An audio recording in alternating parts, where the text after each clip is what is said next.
আসসালামু আলাইকুম সুপ্রিয় দর্শক শ্রোতা, কেমন আছেন? আলহামদুলিল্লাহ দর্শক, রয়েছে ছাত্রাহাটে। আর আজ হচ্ছে সোমবার। প্রতি সোমবারে দর্শক এখানে খুব বড় গরু ছাগলের হাট বসে। আর আজকের এই হাট থেকে আমরা চেষ্টা করব ফ্রিজিয়ান জাতের গরুগুলো দেখানোর জন্য, যেগুলো মূলত বকনা গরু আর কি, 12-13 মাস করে বয়স। আজ হচ্ছে 16 ডিসেম্বর দর্শক।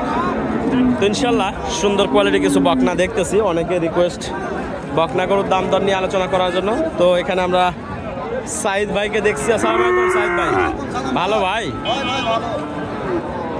বাচ্চাটা কত চাচ্ছেন? 86 চাচ্ছে না? কত বলছে ভাই দাম? মানে 75-এর টার্গেট নাকি বিক্রিয়া? আর এই পাশেরটা একই দাম। বয়স কেমন এগুলো? 13 থেকে 14 মাস।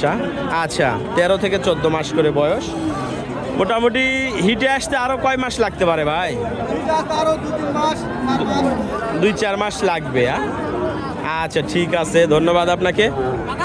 তো দর্শক, এই পাশে আরো দুইটা আমরা বকনা দেখতেছি, কালো কালারের, হাত পাগুলো মোটা। এইটা কত ভাই? 80 চাচ্ছে না? কত বলছে? 75-76। 80 চাওয়া, 75-76 দাম বলছে দর্শক। হলস্টাইন ফ্রিজিয়ান জাতের ক্রস ব্রিড এইটা। এটা কত ভাই? 60 ভাঙ্গে বলছে। আচ্ছা, আসলে দর্শক এই হাটে প্রচুর পরিমাণে কিন্তু আমদানি হয় না হলস্টাইন ফ্রিজিয়ান জাতের গুলো, যে অল্প কিছু সংখ্যক আমদানি থাকে। তো এর মধ্যেই আমরা কয়েকটা বাচ্চা দেখাই। কত ভাই এটা? 46 চাচ্ছে না? কত বলছে?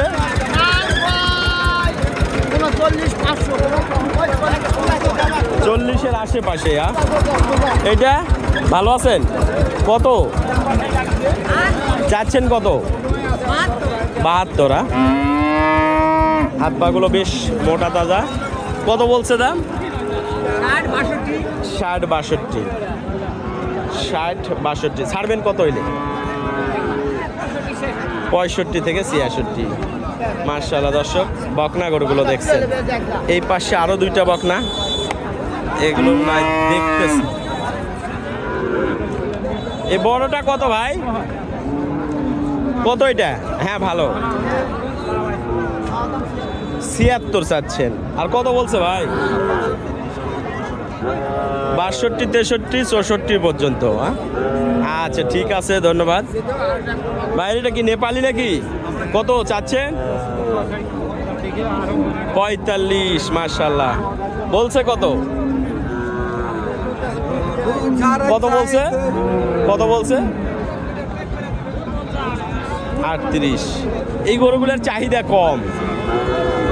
এই গরুগুলোর চাহিদা কম হওয়ার কারণ হলো, এই গরু প্রচুর চাহিদা হবে কিন্তু, ঠিক আছে, কিন্তু এর গঠন থাকতে হবে, মানে নাভি কম্বল এইগুলো থাকলে প্রচুর চাহিদা, কিন্তু এইটা তা নেই।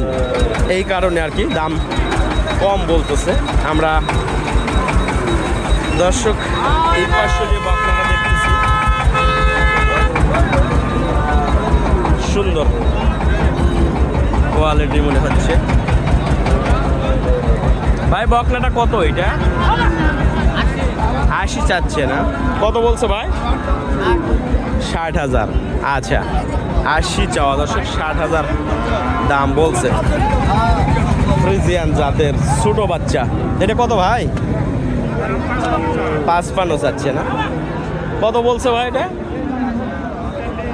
45,000। আচ্ছা ঠিক আছে ভাইয়ের। এটা কত?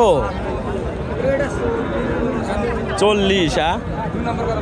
গরুটার মানে ঠান্ডার কারণে পশম বড় হয়ে যাচ্ছে, এর সবসময় কম্বল ব্যবহার করা প্রয়োজন দর্শক। আসলে প্রত্যেকটা গরুর ক্ষেত্রে দেখবেন, যেগুলো গরু মানে ঠান্ডার ভিতরে থাকে, চকচকে তো থাকবেই না, শাইনিংটা কমে যাবে আর পশমটাও বড় হয়ে যাবে। এটা কিন্তু প্রাকৃতিক নিয়ম অনুযায়ী পশম বড় হয়ে যায় যদি ইয়ে না করা হয়, কম্বল না পরানো। এইটা কত? এটা ওইটা কত?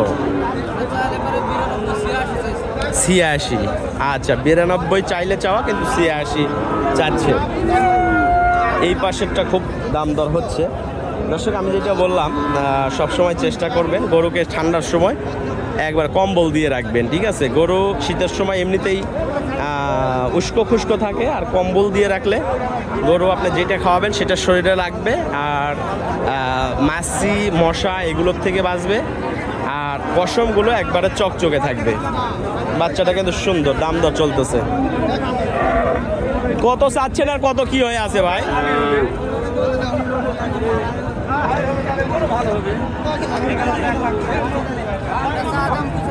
পঁচাত্তর চাওয়া। ও কত কত নিয়ে কথা হচ্ছে? 63। আর আপনারা নেবেন মনে হয় 65, এরকম একটা 65 আর 63। বাচ্চা কিন্তু সুন্দর, একটু নিয়ে যত্ন করলে পেটটা সারে যাবে। তো দর্শক আজকের এই ভিডিওটা কেমন লাগলো অবশ্যই কমেন্টের মাধ্যমে জানার চেষ্টা করবেন যদি সময় থাকে। আর ভালো থাকবেন সবাই, সুস্থ থাকবেন। খোদা হাফেজ, আসসালামু আলাইকুম।